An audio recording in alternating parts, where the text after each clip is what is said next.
साहेब गेल्या 8 महिन्यापासून प्रशिक्षण असताना मुख्यमंत्री राज्यावरून तर प्रशिक्षण दिलं जात आहे, परंतु 6 महिने पूर्ण झाल्यानंतर आदर्श मल्हार सेनेच्या माध्यमातून आम्ही जे राज्यात आंदोलन केलं होतं त्याचं दखल घेऊन शासनाने आम्हाला 5 महिने वाढवून दिली, परंतु गेल्या जानेवारीपासून ते आजपर्यंत गेल्या 5 ते 6 महिन्यापासून आम्हाला मानधन मिळत नाही.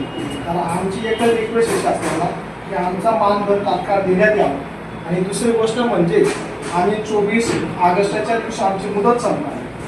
तर धुळे जिल्ह्याच्या वतीने संपूर्ण महाराष्ट्राची आमची एकच मागणी आहे, तर आम्हाला कायम रोजगार देण्यात यावा. माननीय मुख्यमंत्री साहेबांनी प्रमाणन करण्याचा शब्द दिला होता. त्यांना जर डॉक्टर बाबासाहेब आंबेडकरांचं संविधान मानले असेल तर देवेंद्र फडणवीस साहेब मुख्यमंत्री अजितदादा आणि एकनाथ शिंदे साहेब यांनी आम्हाला प्रमाणन करावं, आम्हाला तिथंच कायम नोकरी द्यावी एवढी तुमच्या माध्यमातून विनंती करत आहे.